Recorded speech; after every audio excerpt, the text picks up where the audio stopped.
आज हम कहानी कहने की कला को एक अलग ही नजरिए से देखने वाले हैं। मतलब ये कोई खास मौके की बात नहीं बल्कि रोजमर्रा की जिंदगी का हिस्सा है ना। बिल्कुल। हमारे पास एक स्रोत है, कथावाचन जीवन शैली का अभ्यास।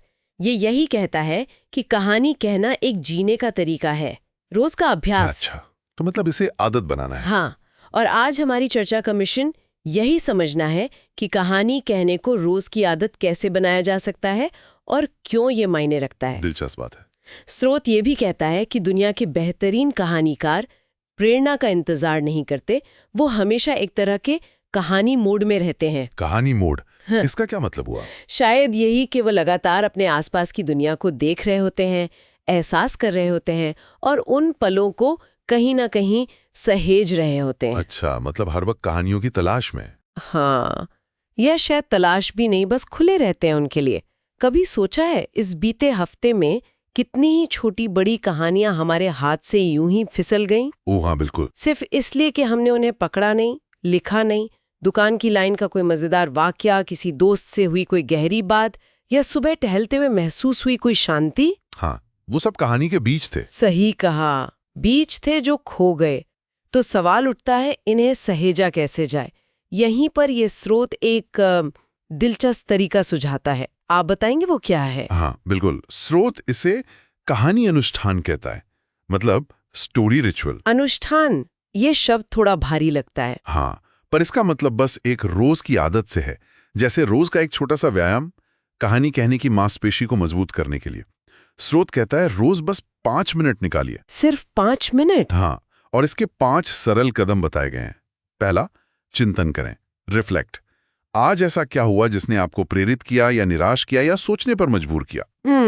दूसरा, लिखें, कैप्चर, उसे फौरन कहीं लिख लें। जरूरी नहीं कि लंबा चौड़ा लिखें, कुछ बुलेट पॉइंट्स भी काफी हैं। अच्छा। तीसरा, सार निकालें, एक्सट्रैक्ट। इस अनुभव में छिपा संदेश या सबक क्या था, मतलब आपके लिए इसका क्या मतलब था। ठीक है। चौथा, सहेजें, स्टोर। इसे अपने कहानी संग्रह में डाल दें, स्टोरी वॉल्ट, चाहे वो कोई ऐप हो, गूगल डॉक या एक साधारण सी डायरी। कहानी संग्रह, ये अच्छा आइडिया है। और पांचवा, उपयोग करें, यूज।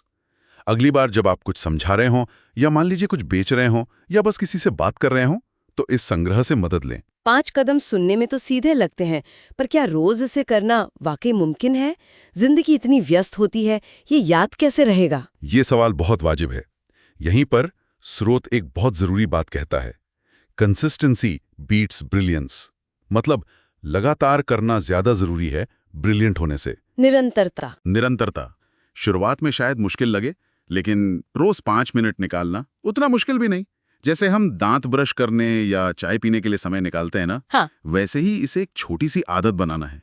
जरूरी नहीं कि हर रोज कोई बहुत गहरी या बड़ी कहानी मिले, बस उस पल को दर्ज करना अहम है जब कुछ महसूस हो। आपको कोई जन्मजात कहानीकार होने की जरूरत नहीं है, तो बस ध्यान देना है। बिल्कुल, बस जीवन पर ध्यान देने वाला पर्यवेक्षक बनना है और उन पलों को आवाज देनी है। सही कहा, शायद शुरुआत छोटी करनी होगी। अच्छा, इसी बात को और अच्छे से समझाने के लिए स्रोत में एक कहानी दी गई है। बहुत ही सच्ची सी लगती है, रेलवे टिकट की कहानी। हाँ, मैंने भी पढ़ी वो। ये दिखाती है कि कैसे रोजमर्रा की जिंदगी में ही कहानियां छुपी होती है, अगर हम देखें तो। बिल्कुल। कहानी एक आम सोमवार सुबह की है। रेलवे स्टेशन पर भीड़, गर्मी, टिकट के लिए लंबी लाइन। कहानी सुनाने वाला भी लाइन में है, थोड़ा परेशान, अपने फोन में लगा हुआ। जैसा कि हम सब अक्सर होते हैं। हाँ बिल्कुल। तभी उसकी नजर अपने से 2 लोग आगे खड़े एक बुजुर्ग पर पड़ती है। साधारण कपड़े, कंधे पर कपड़े का थैला, चेहरे पर थोड़ी घबराहट।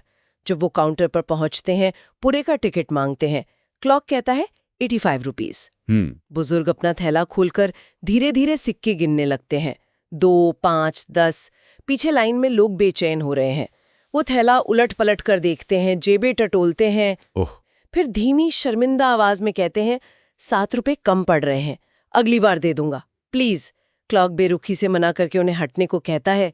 वो सिर झुकाए हाथ में सिक्के लिए एक तरफ हो जाते हैं। और अक्सर हम ऐसे पलों को अनदेखा कर देते हैं, है ना? बिल्कुल। अपनी जल्दी में अपने फोन में खोए रहते हैं। बिल्कुल, शायद कुछ पल का अफसोस होता है, फिर हम आगे बढ़ जाते हैं। हाँ। और यही कहानी सुनाने वाला भी कर सकता था, लेकिन उस पल उसने अपना फोन नीचे किया, वो आगे बढ़ा, काउंटर पर हाथ रखा और कहा, पुणे के लिए 2 टिकट बना दीजिए अच्छा, और 170 रुपए दिए। वाह। बुजुर्ग हैरान रह गए।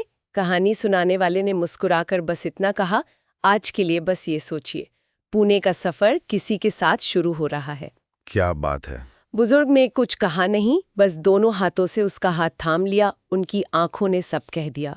उफ, ये कहानी एक खूबसूरती से दिखाती है कि श्रुत क्या कहना चाह रहा है। हाँ, ये सिर्फ दया या मदद के बारे में नहीं है, ये देखने और महसूस करने के बारे में है।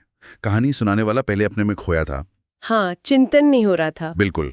फिर उसने देखा, ये हुआ चिंतन, रिफ्लेक्ट। हाँ, उस पल के एहसास को महसूस किया सार निकाला, एक्स्ट्रैक्ट। और फिर उसने उस कहानी का हिस्सा बनने का फैसला किया। ये एक तरह से उपयोग, यूज की मिसाल है ना? हाँ, बिल्कुल सही कहा। और ये कोई बहुत बड़ी नाटकीय घटना नहीं थी। ये रोजमर्रा की जिंदगी का एक छोटा सा पल था, जिससे कहानी सुनाने वाले ने देखा और उसे अर्थ दिया। शायद यही है कहानी मोड में जीना, अपने आसपास हो रही छोटी छोटी चीजों के प्रति सजग रहना। बिल्कुल, इस सामग्री का सार यही है। कहानियों खोजने के लिए कहीं दूर जाने की या असाधारण घटनाओं का इंतजार करने की जरूरत नहीं है। वो आपके चारों ओर हैं। हर बातचीत में, हर मुलाकात में, हर अनुभव में। बस जरूरत है ध्यान देने की, उन्हें महसूस करने की और उन्हें किसी न किसी रूप में सहेजने की आदत डालने की। ये एक स्किल है जिसे रोज थोड़ा अभ्यास करके बेहतर बनाया जा सकता है। तो इस चर्चा से मुख्य सीख ये निकलती है, कहानियां ढूंढो मत, कहानियों के साथ जियो। उन्हें देखने, महसूस करने और सहेजने की आदत डालो। जैसे उस कहानी सुनाने वाले ने रेलवे स्टेशन पर किया। हाँ, फिर वो हर दिन, हर जगह आपके लिए मौजूद होंगी। और जाते जाते सोचने के लिए एक विचार छोड़ जाते हैं जो इसी स्रोत से प्रेरित है। जरूर। अगर हम सचमुच रोजमर्रा के साधारण पलों, छोटी मुलाकातों और अपने अनुभवों को कहानी की नजर से देखना शुरू कर दें, तो क्या जीवन के प्रति हमारा पूरा नजरिया ही बदल नहीं जाएगा? सोचने वाली बात है। क्या आम सी लगने वाली चीजें भी थोड़ी ज्यादा खास और मायने रखने वाली नहीं बन जाएंगी?